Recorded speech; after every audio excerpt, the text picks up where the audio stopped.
Hello everyone, मैं अमित कुमार आपका हार्दिक स्वागत करता हूं आपके अपने यूट्यूब चैनल स्टडी विद अवसर पे। तो आपकी भारी डिमांड पे काफ़ी सारे कमेंट हमारे चैनल के ऊपर आए हैं कि आपको जो साइंस की सीरीज चाहिए, ठीक है, क्योंकि आने वाले जो एग्जाम है, रेलवे ग्रुप डी है, रेलवे एनटीपीसी सीबीटी 2 जो एग्जाम होने वाला है, साथ में जो आईसीएआर की जो वैकेंसी आई है टेक्नीशियन की 10th बेस पे, उसके अंदर भी साइंस जो पोर्शन है काफी ज्यादा वेटेज रखता है। 25% जो वेटेज जो होता है इन एग्जाम के अंदर वो साइंस का ही होता है, ठीक है। तो आपकी डिमांड पर हम लेके आए हैं साइंस की जो न्यू सीरीज काफी इंपोर्टेंट टॉपिक के ऊपर, ठीक है। तो वो टॉपिक हम यहाँ पे डिस्कस करने वाले हैं, ठीक है। तो साइंस के अंदर जो साइंस जो है हमारी 3 टाइप्स की जो होती है, तो उसके अंदर कौन कौन सी होती है देख लेते हैं। साइंस है, साइंस के अंदर जो 3 पोर्शन होते हैं कौन कौन से, एक जो भौतिक होती है, रासायनिक होती है और जीव विज्ञान, यानी कि फिजिक्स, केमिस्ट्री और जो बायो जो साइंस है, इन तीनों साइंस को हम यहाँ पे डिटेल के अंदर क्या करेंगे, एक्सप्लेन करेंगे, अच्छे से समझेंगे कि जो कंसेप्ट और जो फैक्ट है उन दोनों चीजों को हम यहाँ पे एक्सप्लेन करने वाले हैं, ठीक है। तो ज्यादा आपका टाइम न लेते हुए हम यहाँ पे शुरू करते हैं, ठीक है। जो विज्ञान जो है 3 भागों में विभाजित की जाती है। पहली है प्राकृतिक विज्ञान यानी कि नेचुरल साइंस। नेचुरल साइंस आगे फर्दर 3 पार्ट में डिवाइड होती है और ये आगे फिर फर्दर काफी सारे पार्ट के अंदर डिवाइड होती है, ठीक है। तो भौतिक विज्ञान यानी फिजिक्स जो होती है, रसायन विज्ञान यानी केमिस्ट्री होती है और जीव विज्ञान यानी कि जो बायोलॉजी होती है, ठीक है। एक टाइप तो ये हो गया विज्ञान का।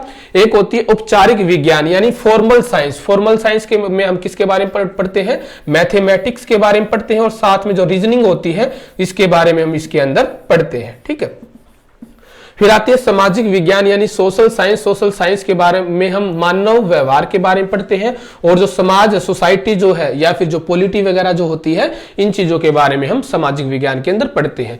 तो आज के जो टॉपिक में हम करने वाले हैं वो करने वाले हैं जो हमारी भौतिक विज्ञान है उसका चैप्टर फर्स्ट लेने वाले हैं और जो चैप्टर का जो नाम है वो है हमारा फिजिकल क्वांटिटी, ठीक है। क्या नाम उसका, फिजिकल क्वांटिटी, ठीक है। तो प्राकृतिक विज्ञान के अंदर जो फिजिक्स है उसको हम पे शुरू करने वाले हैं, ठीक है। तो आइए देखते हैं। तो फिजिक्स को हम यहां पे क्या करने वाले हैं, शुरू करने वाले हैं, ठीक है। फिजिक्स को हम यहां पे शुरू करने वाले हैं। फिजिक्स का शब्द ग्रीक भाषा से निकला है जिसका अर्थ होता है प्राकृतिक, ठीक है। ये चीजें हमारे लिए जरूरी नहीं है, हम डायरेक्ट हमारा जो कॉन्सेप्ट है उन चीजों पर चलते हैं, ठीक है। तो आइए, जो आज का जो चैप्टर हमें पढ़ना है वो पढ़ना है भौतिक राशियां। बार बार रेलवे के एग्जाम, एसएससी के एग्जाम के अंदर अक्सर इस टॉपिक से क्वेश्चन पूछे जाते हैं। कौन सा, जो फिजिकल जो क्वांटिटीज होती है, भौतिक राशियां होती है, इससे क्वेश्चन बार बार पूछे जाते हैं। पहले हम ये जान लेते हैं कि फिजिकल क्वांटिटी क्या होती है, इसका कुछ जो डेफिनेशन वगैरह है इनके बारे में हम डिस्कस कर लेते हैं। तो किसी द्रव या मैटर, सबसे पहले हम यही देख लेते हैं कि मैटर क्या होता है, ठीक है। आइए देखते हैं मैटर क्या होता है, यानी कि कोई भी पदार्थ, ठीक है। कोई भी पदार्थ क्या होता है इसकी डेफिनेशन देख लेते हैं। कोई भी पदार्थ होने के लिए 2 जो कंडीशन है वो सेटिस्फाई होना जरूरी है। 2 कंडीशन कौन सी सेटिस्फाई होनी चाहिए, आइए डिस्कस करते हैं। पहला तो उस सब्सटेंस के अंदर क्या होना चाहिए, उसका मास होना चाहिए। क्या होना चाहिए, मास। मास मींस द्रव्यमान। क्या होना चाहिए, द्रव्यमान होना चाहिए। द्रव्यमान क्या होता है, इस चीज को अच्छे से इजी वे में हम समझते हैं। ये हम एग्जाम्पल के साथ देखते हैं। ये हमारा जो पेन है जिसके साथ मार्कर जो है लिखते हैं, इस मार्कर के अंदर कितनी क्वांटिटी में हमने प्लास्टिक या जो मटेरियल यूज कर रखा है ना उसको हम क्या बोलते हैं, इस जो मार्कर का क्या होगा वो मास होगा। जैसे कि कोई भी एक बुक है, बुक बनाने में कितनी क्वांटिटी में हमने पेपर कागज यूज किया उसको हम क्या बोलते हैं, उस कॉपी का क्या बोलते हैं, नोटबुक बुक का क्या बोलते हैं, मास बोलते हैं, ठीक है। तो वो मास होता है, यानी material containing in any substance, यानी किसी भी पदार्थ में कितना मटेरियल हमने यूज किया है वो उसका क्या होता है, मास होता है। सेकंड जो चीज होती है वो होती है वॉल्यूम या फिर ऑक्यूपाई स्पेस, यानी कोई भी मैटर अगर होगा तो वो क्या करेगा, स्पेस ऑक्यूपाई करेगा, यानी जगह हेरेगा, ठीक है। जैसे मैंने अपनी हथेली के ऊपर इस पेन को, मार्कर को मैंने रख दिया तो इसने कोई फिक्स स्पेस क्या कर लिया, अपना यहाँ पे ऑक्यूपाई कर लिया, यानी स्थान घेर लिया।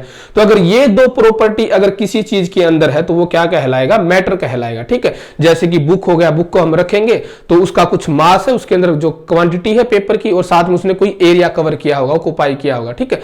जैसे लाइट का एग्जाम्पल देखते हैं। लाइट क्या लाइट मैटर है? लाइट मैटर नहीं है, लाइट मैटर नहीं होती, क्योंकि लाइट जो है वो पदार्थ, लाइट जो है वो स्पेस ऑक्युपाई नहीं करती और न ही उसका क्या होता कोई वेट होता, ठीक है, या उसके अंदर जो क्वांटिटी होती, ठीक है। तो लाइट जो है वो किसी भी तरीके के क्या नहीं होती, मैटर नहीं होती, ठीक है। तो ये अगर दो कंडीशन फुलफिल हो रही है किसी भी सब्सटेंस के अंदर, तो हम उसको क्या बोलते हैं, हम उसको मैटर बोलते हैं, ठीक है। आई होप कि ये चीजें आपको अच्छे से समझ में आई होगी।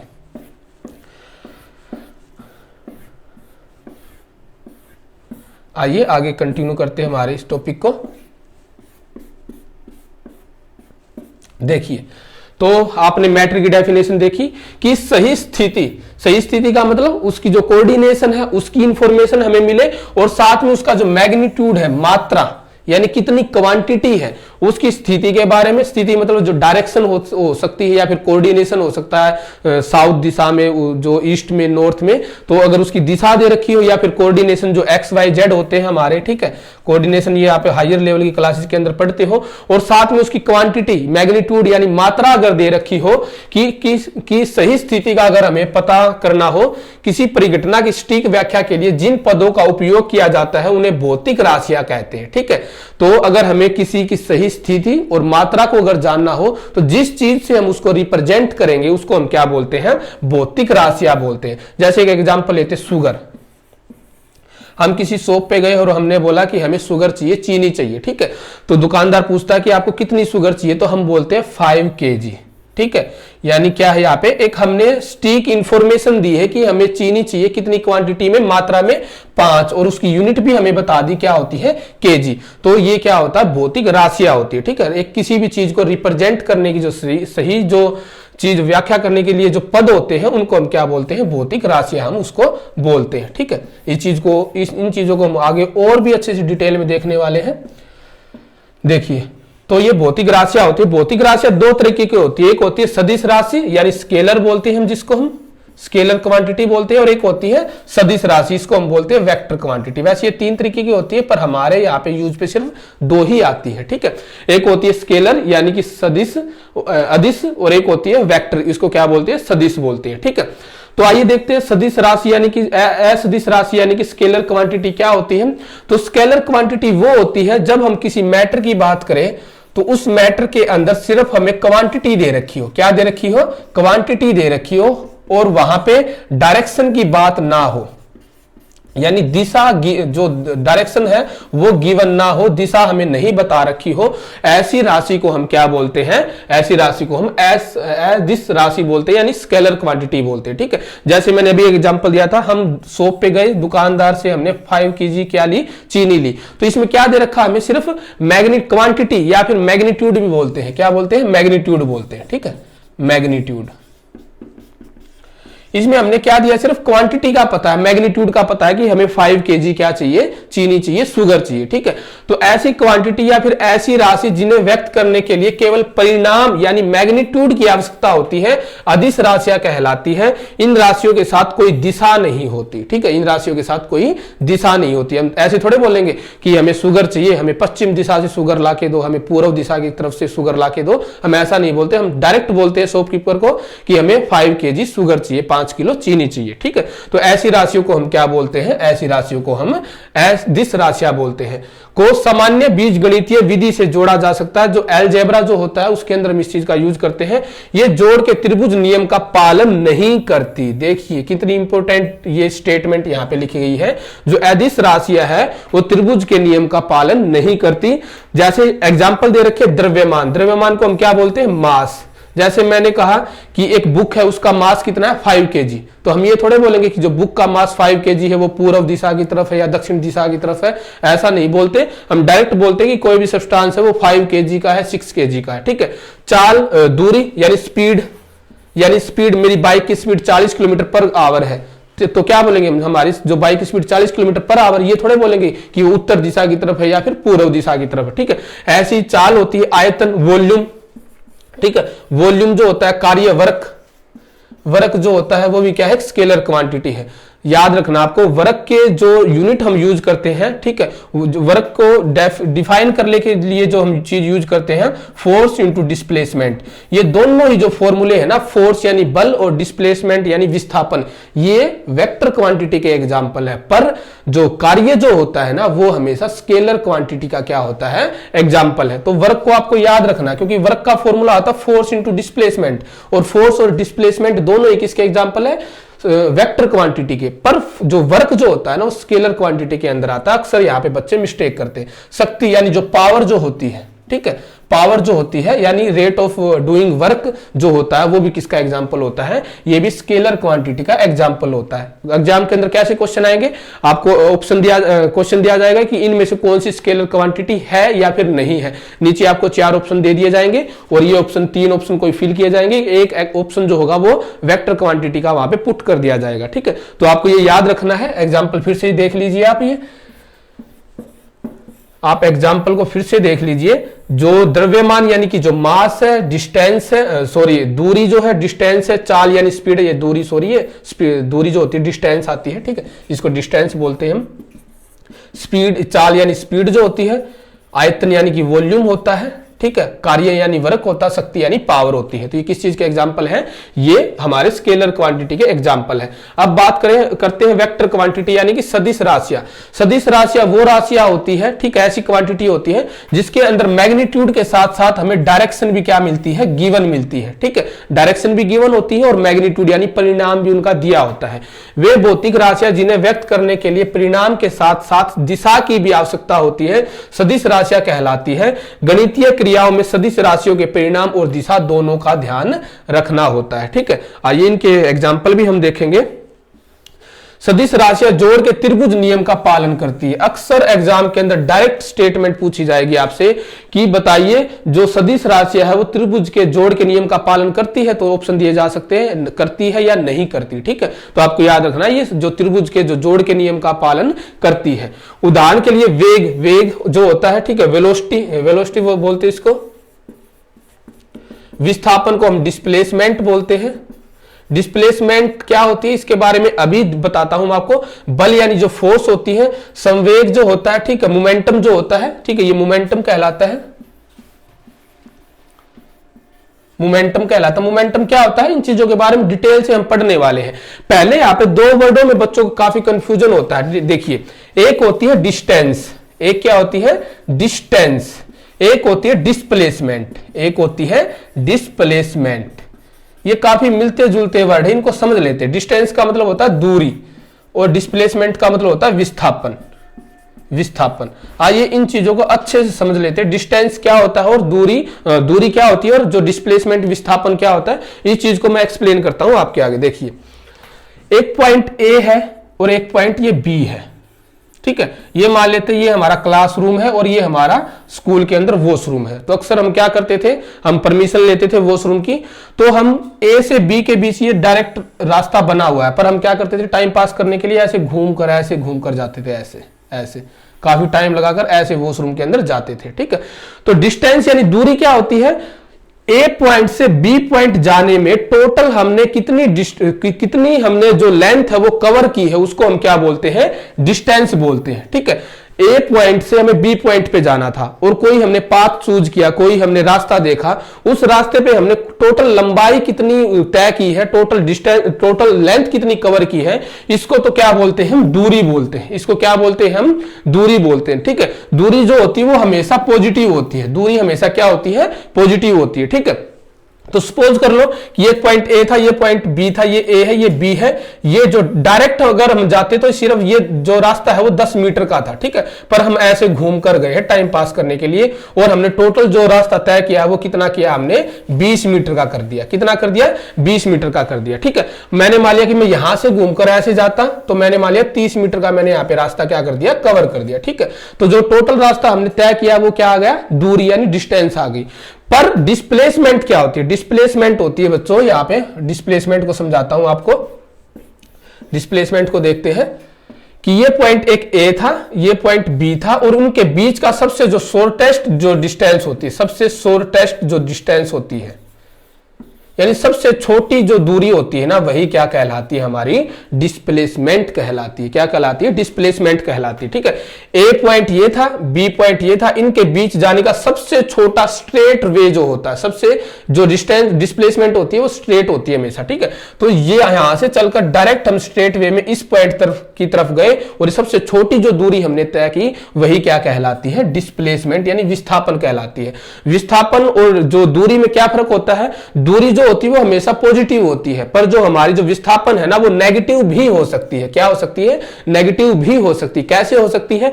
ए पॉइंट से बी पॉइंट तक हमें जाना था और दूरी तय करनी है 10 मीटर की। सपोज कर लेते हैं जो डिस्टेंस थी वो 10 मीटर की थी, पर हम बी जो ए पॉइंट से पीछे की तरफ चले गए, कितना? 5 मीटर। कितना चले गए?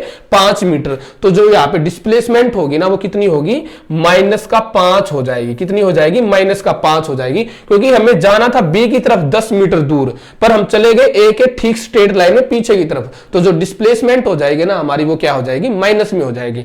तो यहाँ पे जो डिस्प्लेसमेंट होती है पॉजिटिव और नेगेटिव दोनों हो सकती है, पर जो डिस्टेंस जो होती है ना हमारी, वो हमेशा कितनी होती है?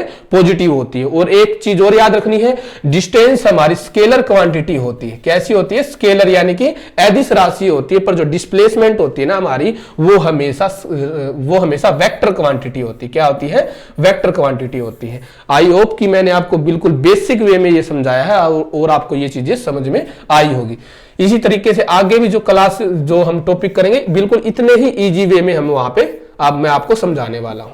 अगर फिर भी आपको अगर कोई प्रॉब्लम है तो कमेंट जरूर करें हमारी वीडियो के नीचे। तो आइए देखते हैं, ये मैंने आपको जो डिस्प्लेसमेंट है इसके बारे में डिटेल के अंदर समझाया आपको कि डिस्टेंस और डिस्प्लेसमेंट के अंदर क्या फर्क होता है। ठीक है, आइए आगे देखते हैं। देखिए, तो मैंने आपको यहाँ पे विस्थापन के बारे में बताया। फोर्स क्या होती है, जैसे जैसे चैप्टर आगे चलेगा बताएंगे। संवेग क्या होता है, इसके बारे में जैसे जैसे आगे चलेंगे हम बताते चलेंगे आपको। ठीक है, यहाँ उपयुक्त राशियों को व्यक्त करने के लिए परिणाम के साथ दिशा की भी आवश्यकता होती है। ठीक है, जैसे मैं फिर से एग्जाम्पल देता हूं विस्थापन का। जैसे कि तो विस्थापन का क्या है? ए से बी की तरफ जाना है। बी जो है ए के कंटेस्ट में किस डायरेक्शन के अंदर है? ईस्ट के अंदर, पूर्व दिशा में। ठीक है, पूर्व दिशा में। तो हम क्या बोलेंगे कि हमें ए से बी की तरफ जाना है 10 मीटर दूर पूर्व दिशा की तरफ जाना है। क्या बोलेंगे? हमें ए से बी की तरफ जाना है तो 10 मीटर दूर पूर्व दिशा की तरफ जाना है। यानी हमने यहाँ पे मैग्नीट्यूड यानी परिणाम भी बताया आपको और साथ में हमने डायरेक्शन भी दे दी। ठीक है, जैसे कि फोर्स है, ये एक बक्सा है। ठीक है, हमें इस बक्से को इस डायरेक्शन के अंदर लेके जाना और मैं यहां पे खड़ा हूं। ठीक है, तो मेरे को ये बक्सा हिलाना है, तो मैं क्या बोलूंगा कि इस बक्से को हिलाने के लिए मेरे को 5 न्यूटन फोर्स लगानी पड़ेगी। अगर इस पॉइंट पर लेकर आना है तो मैं बोलूंगा कि मेरे को जो पूर्व दिशा की तरफ मेरे को क्या लगानी पड़ेगी? फोर्स लगानी पड़ेगी। तो फोर्स में मैंने क्या किया? मैंने यूनिट भी, मैंने मेजरमेंट भी बता दी, मैग्नीट्यूड भी बता दिया और साथ में मैंने दिशा भी बता दी, डायरेक्शन भी बता दी। ठीक है, तो ये जो सारी क्वांटिटी किसके अंदर आती है? स्केलर क्वांटिटी के अंदर आती है। ठीक है, तो ये इसमें एग्जांपल दे रखे हैं, आप कर सकते हो। ये मैंने दोनों चीजें आपको बता दी। ये एग्जाम्पल दे रखे हैं जो हर बार एग्जाम के अंदर पूछे जाते हैं, आपको याद रखना। देखिए, डिस्टेंस जो होती है, स्पीड जो होती है, शक्ति यानी पावर, ऊर्जा यानी एनर्जी, लंबाई यानी लेंथ, क्षेत्रफल यानी एरिया, आयतन यानी वॉल्यूम, द्रव्यमान यानी मास, गंतव्य यानी डेंसिटी, तापमान यानी टेम्परेचर, कार्य यानी वर्क, विद्युत धारा यानी करंट और दाब यानी प्रेशर। ये सभी किसके एग्जाम्पल है? ये अदिश राशि के एग्जाम्पल है। यहाँ पे कुछ चीजें जो आप कंफ्यूज कर सकती है वो होता है घनत्व होता है, क्षेत्रफल होता है। ठीक है, और विद्युत धारा और दाब, ये आपको याद रखना है किसके एग्जाम्पल है? अदिश राशि के एग्जाम्पल है। अगर बात करें सदिश राशियों की, विस्थापन हो गया, वेग हो गया, बल यानी फोर्स, संवेग यानी मोमेंटम, त्वरण को हम एक्सेलरेशन बोलते हैं, इंग्लिश में क्या बोलते हैं? एक्सेलरेशन बोलते हैं। ठीक है, एक्सेलरेशन क्या होता है इस चीज को हम आगे जैसे जैसे क्लास आगे चलेगी डिटेल के अंदर देखेंगे। वेट जो होता है, विद्युत क्षेत्र, जो करंट एरिया जो होता है, ठीक है वो, ठीक है, इलेक्ट्रिक एरिया जो होता है, चुंबकीय क्षेत्र, मैग्नीट्यूड जो मैग्नेटिक एरिया जो होता है, ठीक है, विद्युत तीव्रता जो होती है, विद्युत धारा घनत्व जो होता है, ये सब किसके एग्जाम्पल होते हैं? ये सदिश राशि के एग्जाम्पल होते हैं। ठीक है, आगे फिर से हमने भौतिक राशियों का एक अन्य वर्गीकरण भी कर रखा है। कौन कौन सा? एक तो होती है मूल राशियां और दूसरी होती है व्युत्पन्न राशियां। ठीक है, मूल राशि को हम किस नाम से जानते हैं? फंडामेंटल क्वांटिटी के नाम से जानते हैं और व्युत्पन्न को हम किस नाम से जानते हैं? ड्राइव्ड के नाम से, ड्राइव्ड क्वांटिटी के नाम से हम जानते हैं। तो आइए देखते हैं मूल राशियां कौन सी होती है। ठीक है, फंडामेंटल क्वांटिटी कौन सी होती है? ठीक है, फंडामेंटल क्वांटिटी टोटल 7 होती है, कुल मिलाकर 7 होती है और ये ऐसी क्वांटिटी होती है जो किसी अदर क्वांटिटी के ऊपर डिपेंड नहीं होती, इनकी खुद की यूनिट होती है, ठीक है, इनकी खुद की क्या होती है, यूनिट होती है, राशियां होती है, और ये किसी अदर क्वांटिटी के ऊपर डिपेंड नहीं करती, तो ऐसी राशियों को हम मूल राशियां बोलते हैं। देखिए इसकी डेफिनेशन, वे भौतिक राशियां जो अन्य भौतिक राशियों से स्वतंत्र है, यानी औरों के ऊपर डिपेंड नहीं करती, मूल राशियां कहलाती है। उदाहरण जैसे दूरी, दूरी की लंबाई क्या होती है, लेंथ, मीटर, ठीक है, क्या होती है, मीटर होती है, किलोमीटर होती है, ठीक है। समय, समय की क्या यूनिट होती है, सेकंड होती है या फिर आवर्स होती है। द्रव्यमान की क्या होती है, वेट, यानी केजी में हम इसको क्या करते हैं, मेजर करते हैं। ये किसी दूसरी राशि के ऊपर डिपेंड नहीं करती, ठीक है, ये स्वतंत्र होती है, तो ऐसी राशि को हम क्या बोलते हैं, मूल राशियां बोलते हैं। पर बात करें व्युत्पन्न राशि यानी कि ड्राइव्ड क्वांटिटी की, ये क्या होती है, अन्य राशियों पर क्या करती है, डिपेंड करती है, इनकी खुद की कोई राशियां नहीं होती, ये अन्य यानी मूल जो क्वांटिटी होती है, राशियां होती है, फंडामेंटल क्वांटिटी होती है, इनके ऊपर ये डिपेंड होती है, तो इनको हम क्या बोलते हैं, ड्राइव्ड क्वांटिटी बोलते हैं। जैसे इसमें एग्जांपल है, जैसे इसमें एग्जांपल दे रखा है, ये एग्जांपल दे रखा है इसका चाल का, चाल यानी स्पीड, किसका एग्जांपल है, स्पीड। और स्पीड का क्या फॉर्मूला होता है, स्पीड का फॉर्मूला होता है हमारा डिस्टेंस अपॉन में टाइम, डिस्टेंस अपॉन में टाइम। डिस्टेंस की अपनी खुद की यूनिट है क्या, लेंथ, लेंथ होती है जैसे कि मीटर, और टाइम की अपनी खुद की यूनिट है क्या, सेकंड हो गया, आवर हो गया, ठीक है, या डे हो गया तो सेकंड। तो देखो जो स्पीड जो है ना वो दो क्वांटिटी से मिलकर बना है, और ये दोनों क्वांटिटी कौन सी है, ये फंडामेंटल क्वांटिटी है, ठीक है। तो ऐसी क्वांटिटी जो फंडामेंटल क्वांटिटी के ऊपर डिपेंड हो उसको हम क्या बोलते हैं, ड्राइव्ड क्वांटिटी बोलते हैं, ठीक है। क्योंकि स्पीड का अपना खुद का फॉर्मूला नहीं है, ये कहां से लेकर आई, ये दोनों क्वांटिटी कहां से लेकर आई है, सॉरी, ये आई है, ये हमारी मूल राशियों से निकल कर आई है। देखिए दूरी जो होती है डिस्टेंस, और समय जो होता है टाइम, वो ये दोनों ही यूज होते हैं कहां पे, स्पीड के फॉर्मूले के अंदर यूज होते हैं, ठीक है। तो ऐसी राशियों को हम क्या बोलते हैं, व्युत्पन्न या फिर ड्राइव्ड क्वांटिटी हम इनको बोलते हैं, ठीक है। आगे हम देखते हैं मापन की इकाइयां, यूनिट ऑफ मेजरमेंट हम देखते हैं, ठीक है, कि मापन की कौन कौन सी इकाइयां होती है। पहले हम ये देख लेते हैं कि मापन क्या होता है, मेजरमेंट क्या होता है। सभी भौतिक राशियों को मापने के लिए दो तथ्यों का ज्ञान आवश्यक है, आंकिक मान का मतलब न्यूमेरिकल वैल्यू, ठीक है। अब मैं जाकर बोलूं किसी दुकानदार को मेरे को चीनी चाहिए, तो वो क्या पूछेगा हमसे, वो पूछेगा कितनी क्वांटिटी में चाहिए, यानी कि नंबर पूछेगा हमसे, हम बोलेंगे 1 kg, 2 kg, 3 kg, ठीक है, 1 किलो, 2 किलो, 3 किलो, तो वही क्या होती है, न्यूमेरिकल वैल्यू होती है। 2, 3, 4 जो हमने बोला वो क्या होती है, न्यूमेरिकल वैल्यू होती है। और एक मात्रक या इकाई होती है, मात्रक इकाई क्या होती है, पीछे जो यूनिट लगाते हैं, जैसे मैंने बोला 5 kg चीनी चाहिए, मेरे को 5 किलो चीनी चाहिए, तो 5 क्या है, 5 क्या है यहाँ पे, 5 है यहाँ पे क्या है, न्यूमेरिकल वैल्यू है, और जो केजी क्या है यहाँ पे, ये मात्रक है, ये इकाई है, ठीक है। तो इन दो चीजों का होना क्या है, जरूरी है, यानी न्यूमेरिकल वैल्यू भी होनी चाहिए और साथ में मात्रक भी होना चाहिए, ठीक है। और ऐसी चीजों को क्या बोलते हैं हम मेजरमेंट बोलते हैं, ठीक है। जैसे कि हमको दूध लेके आना कहीं से, ठीक है, तो हम क्या बोलेंगे, हमें 3 लीटर क्या चाहिए, मिल्क चाहिए, दूध चाहिए, तो 3 क्या है यहाँ पे, न्यूमेरिकल वैल्यू है, और लीटर क्या है यहाँ पे, यूनिट है, ठीक है। तो इसी को क्या बोलते हैं हम, मेजरमेंट बोलते हैं, ठीक है। ये इसका एग्जाम्पल दे रखा है, ये हमें पढ़ने की जरूरत नहीं है।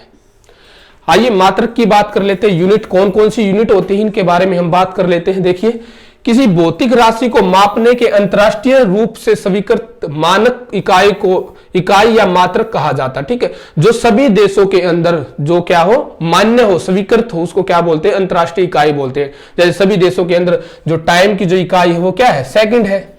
जैसे सभी देशों के अंदर जो वेट की जो इकाई है वो क्या है, किलोग्राम है, ठीक है। जो लेंथ की जो इकाई है वो क्या होती है, मीटर होती है, ठीक है। तो जो सभी देशों के अंदर मान्य होती है उसको हम क्या बोलते हैं, मात्रक बोलते हैं। देखिए जैसे आगे बताया है, भौतिक राशियों के एक निश्चित परिणाम को मानक मानकर, यानी एक निश्चित, जैसे 1 फुट हम बोल दे, तो 1 फुट क्या होती है, 1 फुट जो होती है निश्चित मात्रा होती है, ठीक है। जैसे 1 मीटर बोल दे, मीटर क्या होती है, 1 मीटर फिक्स एक अमाउंट होती है डिस्टेंस की, ठीक है। तो इसी के बारे में बात कर रहा है हमसे, निश्चित परिणाम को मानक मानकर तथा उन्हें विभिन्न नाम देकर संबंधित राशियों के मात्रकों का निर्माण किया गया है, ठीक है। ये 2 तरह की होती है, मूल मात्रक और व्युत्पन्न, ये हम ऊपर देखकर आ चुके हैं, इनके बारे में हमने डिस्कस किया था, ठीक है। ये मूल मात्रक के बारे में हमने पढ़ा था। और मूल मात्रक कितने होते हैं आपको याद रखना, मूल मात्रक कुल 7 होते हैं, ठीक है, जिनके बारे में आगे पढ़ेंगे, ठीक है। आगे देखते हैं भौतिक राशियों की विमाएं, ठीक है। भौतिक राशियों की विमाएं, किसी भौतिक राशि की विमाएं उन घातों को कहते हैं जिन्हें उस राशि को व्यक्त करने के लिए मूल राशियों पर चढ़ाना पड़ता है, ठीक है। तो ये इसकी इतनी ज्यादा जरूरत नहीं है हमें। देखिए जैसे जो विमाएं होती है, देखिए जो मैं बोल रहा था ना, टोटल 7 मूल राशियां होती है, तो ये है टोटल 7 मूल राशियां। लंबाई की होती है, लेंथ यानी कि जिसको हम बोलते हैं एल से रिप्रेजेंट करते हैं, मास जो होता है यानी द्रव्यमान जिसको हम एम से रिप्रेजेंट करते हैं, समय यानी टाइम जो होता है, ठीक है, ताप यानी तापमान टेम्परेचर जिसको केल्विन के अंदर मेजर करते हैं, ठीक है, विद्युत धारा जिसको हम एम्पियर के अंदर क्या करते हैं, रिप्रेजेंट करते हैं, ज्योतिषी तीव्रता जो ल्यूमिनस फ्लक्स जो होता है जिसको हम कंडेला के अंदर क्या करते हैं, सीडी से कंडेला बनता है, इसके अंदर रिप्रेजेंट करते हैं, और जो पदार्थ की जो मात्रा है उसको हम मोल से रिप्रेजेंट करते हैं, ठीक है। तो ये टोटल 7 होती है। आपसे ऑप्शन में डायरेक्ट 4 ऑप्शन दिए जा सकते हैं, चारों में से ये 3 फिल कर देगा और एक कोई अदर वैल्यू रख देगा और आपसे पूछेगा कि इनमें से कौन सी मूल इकाई मूल राशि नहीं है, तो आपको 7 ये याद रखनी है, ठीक है। ये फिर से बता देता हूं, लंबाई आपको इजी याद रह जाएगी, द्रव्यमान यानी मास याद रह जाएगा, टाइम रह जाएगा, तापमान, विद्युत धारा जो करंट होती है, ठीक है, ज्योति तीव्रता यानी कि जो लाइट की जो लाइट जो होती है उसकी क्वांटिटी को हम किस में मेजर करते हैं, कंडेला के अंदर करते हैं, और पदार्थ की मात्रा यानी जो मोल जो होता है, ये इसकी जो 7 मूल राशियां है, ठीक है। व्युत्पन्न मात्रक अक्सर एग्जाम के अंदर पूछा जाता है, वो हमें निकालना होता है। कैसे निकालते हैं ये हम आगे देखते हैं। आइए कैसे निकालते हैं, मैं आपको निकालना अच्छे से सिखाऊंगा। जैसे कि पहला पूछा गया है क्षेत्रफल का, ठीक है, क्षेत्रफल यानी एरिया, ठीक है। तो किसी भी फिगर का एरिया कैसे निकलता है, किसी भी फिगर का एरिया निकलता है जब हम उसकी लेंथ को और ब्रेथ को यानी लंबाई और चौड़ाई को आपस में क्या कर दें, मल्टीप्लाई कर दें, तो उसका क्या निकल आता है, एरिया निकल आता है। अब आपको पता है जो लेंथ होती है उसको एल से रिप्रेजेंट करते हैं, जो लेंथ लंबाई होती है वो क्या होती है, एल होती है, या फिर लेंथ को हम क्या बोलते हैं, डिस्टेंस, और डिस्टेंस किस में आती है, लेंथ के अंदर ही कवर होती है। चौड़ाई भी अपने आप में एक क्या होती है, लेंथ ही होती है, ठीक है। चौड़ाई भी क्या अपने आप में एक डिस्टेंस है, डिस्टेंस यानी कोई लंबाई होगी, तो इसको भी हम क्या करें, मानेंगे इसको एल से ही हम क्या करेंगे, रिप्रेजेंट करेंगे, ठीक है। तो एल इंटू एल यानी एल का स्क्वायर बनेगा, तो ये क्या हो जाएगा, इसका सूत्र हो जाएगा, ये क्या हो जाएगा, सूत्र हो जाएगा। अक्सर यही फॉर्मूले हमसे एग्जाम के अंदर पूछे जाते हैं। एरिया वगैरह का तो जो फॉर्मूला है बिल्कुल सिंपल है, पर इससे जो थोड़े टफ जो सूत्र होते हैं, फॉर्मूले होते हैं, वो हमसे एग्जाम के अंदर पूछे जाते हैं। आयतन को हम क्या बोलते हैं, वॉल्यूम। आयतन को हम क्या बोलते हैं, वॉल्यूम। जैसे एरिया के अंदर क्या करते थे हम, लंबाई और चौड़ाई को मल्टीप्लाई करते थे ना, पर जो हमारा जो वॉल्यूम होता है उसमें हम लंबाई, चौड़ाई और जो ऊंचाई जो होती है यानी लेंथ, हाइट और ब्रेथ, तीनों को क्या करते हैं, मल्टीप्लाई करते हैं, और तीनों की यूनिट क्या होती है, हमारी एल होती है, यानी एल यानी मीटर जो होता है, एल इंटू एल यानी 3 एल हो गए। तो हम यहाँ पे इसका फॉर्मूला क्या बन जाएगा, एल की पावर 3 इसका क्या बन जाएगा, फॉर्मूला बन जाएगा, ठीक है। ये भी काफी इजी था, पर आपसे जो पूछे जाएंगे वो थोड़े टफ पूछे जाएंगे। जैसे घनत्व है, घनत्व को हम क्या बोलते हैं, डेंसिटी। क्या बोलते हैं, डेंसिटी। डेंसिटी क्या होती है समझाता हूं मैं। डेंसिटी का फॉर्मूला होता है मास अपॉन में वॉल्यूम। क्या फॉर्मूला होता है, मास अपॉन में वॉल्यूम। मास किस में रिप्रेजेंट करते हैं हम, किलोग्राम में। किस में करते हैं, किलोग्राम। किलोग्राम यानी कि जो ऊपर देखा था, किलोग्राम को हम एम से ही लिखेंगे, मास को हम किस से लिखेंगे, एम से ही लिखेंगे। वॉल्यूम का अभी हमने फॉर्मूला यहाँ पे देखा था, ये रहा फॉर्मूला वॉल्यूम का जो हमने देखा अभी ये वाला फॉर्मूला, एल की पावर 3 हमने इसका फॉर्मूला देखा था, ठीक है। तो मास को हम किससे रिप्रेजेंट करेंगे, एम से, और वॉल्यूम को किससे रिप्रेजेंट करेंगे, एल की पावर 3 से, ठीक है।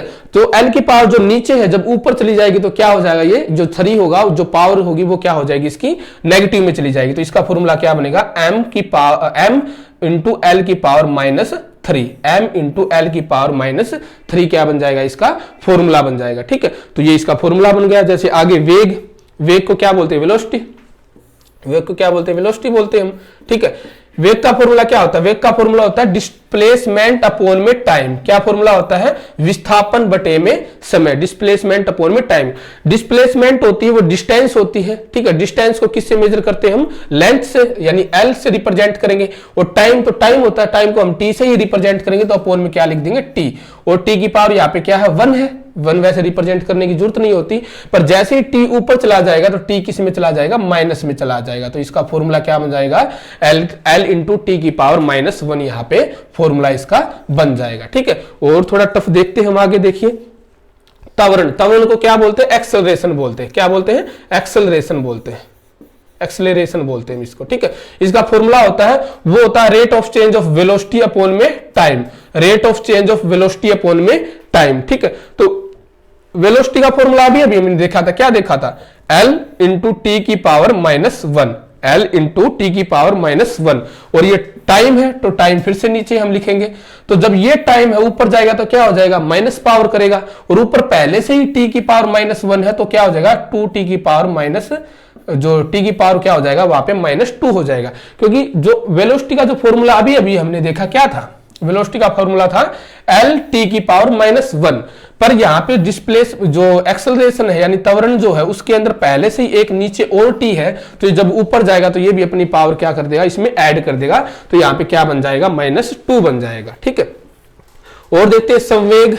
ठीक है, संवेग यानी मोमेंटम, मोमेंटम का फॉर्मूला क्या होता है, मास इंटू वेलोसिटी। क्या होता है, मास इंटू वेलोसिटी। मास को तो हम m से ही रिप्रेजेंट करेंगे, और वेलोसिटी का फॉर्मूला अभी अभी हमने ऊपर देखा था क्या था, L इंटू टी की पावर -1, L इंटू टी की पावर -1। तो ये क्या बन जाएगा, इसका फॉर्मूला बन जाएगा m1L1t-1। ठीक है, ये फॉर्मूले बार बार रेलवे के एग्जाम के अंदर, एसएससी के एग्जाम के अंदर अक्सर पूछे जाते हैं, और जो भी टेक्निकल जो एग्जाम होता है अक्सर वहां पे ये फॉर्मूले पूछे जाते हैं। बल का फॉर्मूला देख लेते हैं, फोर्स। तो फोर्स का फॉर्मूला क्या होता है, फोर्स का फॉर्मूला होता है मास इंटू एक्सेलरेशन। क्या होता है, मास इंटू एक्सेलरेशन। मास का फॉर्मूला तो हमें पता है m ही होता है, एक्सेलरेशन का फॉर्मूला अभी अभी हम ऊपर देख कर आए थे, क्या होता था L इंटू टी की पावर -2, L इंटू टी की पावर -2, ये फॉर्मूला अभी अभी हमने ऊपर देखा था। ठीक है, तो इसका फॉर्मूला क्या बन जाएगा, ml टी की पावर -2 बन जाएगा। ठीक है, वर्क है, वर्क कार्य। ठीक है, वर्क का फॉर्मूला क्या होता है, force into displacement, force into displacement. ठीक है, तो फोर्स का फॉर्मूला अभी अभी हमने देखा क्या था, फोर्स का फॉर्मूला m L टी की पावर -2, m L टी की पावर -2। ये अभी अभी हमने फोर्स का फॉर्मूला यहां पे देखा है। क्या देखा हमने, m L टी की पावर -2 इनटू में डिस्प्लेसमेंट। डिस्प्लेसमेंट क्या होती है, लंबाई। लंबाई को किससे रिप्रेजेंट करते हैं, L से, तो इनटू में L करेंगे तो L और L की पावर क्या हो जाएगी, आपस में ऐड हो जाएगी। तो इसको हम कैसे लिखेंगे, m L और L तो 2L बन जाएगा, t की पावर -2। ये क्या बन जाएगा, इस चीज का फॉर्मूला बन जाएगा। ठीक है, तो ये किसका फॉर्मूला बन गया, कार्य का ये फॉर्मूला बन गया। ठीक है, शक्ति या सामर्थ्य यानी पावर। पावर क्या होती है, वर्क अपॉन में टाइम। पावर क्या होती है, वर्क अपॉन में टाइम। तो वर्क का फॉर्मूला अभी अभी हमने देखा, क्या देखा फॉर्मूला, वर्क का फॉर्मूला अभी अभी हमने देखा m L की पावर 2 t की पावर -2। ठीक है, अपॉन में टाइम। टाइम का फॉर्मूला क्या होता है, t। तो t जब ऊपर जाएगा तो इसकी पावर माइनस में हो जाएगी, और ये दो पावर पहले से ही माइनस में थी तो एक पावर और ऐड इसके अंदर हो जाएगी। तो फॉर्मूला क्या बन जाएगा, m L की पावर 2 t की पावर -3। तो ऐसे बनते हैं ये फॉर्मूले। ठीक है, तो आई होप ये एक फॉर्मूला और रह गया, ये दाब यानी प्रेशर जो है। ठीक है, प्रेशर का फॉर्मूला हम देख लेते हैं। प्रेशर क्या होता है, प्रेशर होता है फोर्स अपॉन में एरिया। प्रेशर क्या होता है, फोर्स अपॉन में एरिया। ठीक है, तो फोर्स का फॉर्मूला क्या होता है, फोर्स का फॉर्मूला क्या होता था, m L T का जो फोर्स का फॉर्मूला ऊपर लिखा रखा था, यहाँ पे एक बार चेक कर लेते हैं। जो फोर्स का जो फॉर्मूला होता था वो होता था m L T की पावर -2, m L T की पावर -2। ठीक है, तो ये दाब है, m L की पावर L T की पावर -2। नीचे क्या है, एरिया। एरिया का यूनिट क्या होती थी, एरिया की यूनिट हमने देखा था L इंटू L, लंबाई गुना में चौड़ाई, तो L का स्क्वायर नीचे। तो L का स्क्वायर जब ऊपर जाएगा तो पावर माइनस हो जाएगी, तो ये पावर प्लस में 1 है, और नीचे से की पावर -2 जाएगी, तो -2 में से -1 सब्ट्रैक्ट करेंगे तो कितना बचेगा, -1। तो m L की पावर -1 T की पावर -2 क्या बन जाएगा, यहाँ पे फॉर्मूला बन जाएगा। ये -1 है और ये -2 यहाँ पे फॉर्मूला बन जाएगा। ठीक है, तो ऐसे ही आपको ये क्वेश्चन बार बार निकाल के देखने हैं। इन्हीं क्वेश्चन, ये 10 जो क्वेश्चन मैंने करवाए हैं, इन्हीं में से अक्सर एग्जाम के अंदर बार बार पूछा जाता है। ठीक है, अगर आगे हम बात करें 10 की घात पावर ऑफ 10। ठीक है, आपसे अक्सर यूनिट पूछी जाती है, छोटी यूनिट बड़ी यूनिट क्या होती है। ठीक है, आपसे डायरेक्ट पूछा जाएगा, जैसे कि आपसे पूछा जाएगा कि बताओ ऑटो क्या होता है या एटो क्या होता है। ठीक है, आपसे ऑप्शन दिया जाएगा। ठीक है, तो एटो जो ये लंबाई की जो यूनिट है इसके अंदर, सॉरी लंबाई की नहीं, ये कोई भी मेजरमेंट जो यूनिट होती है उसके अंदर आपसे पूछा जा सकता है, जैसे कि ऑटो क्या होता है। ठीक है, या एटो, तो एटो क्या होता है, 10 की पावर -18 होता है। कितना होता है, सॉरी 10 की पावर 18 होता है। ठीक है, 10 की पावर -18 होता है। ठीक है, 10 की पावर -18 होता है। फेम्टो, फेम्टो क्या होता है, 10 की पावर -15 होता है। कितना होता है, 10 की पावर -15 होता है। ठीक है, माइनस में है। ठीक है, पीको कितना होता है 10 की पावर -12 होता है, कितना होता है 10 की पावर -12 होता है, ठीक है। नैनो पूछ लिया जाए तो नैनो होता है 10 की पावर -9 होता है, कितना होता है 10 की पावर -9 होता है। माइक्रो पूछ लिया जाए तो 10 की पावर -6 होता है, कितना होता है 10 की पावर -6 होता है।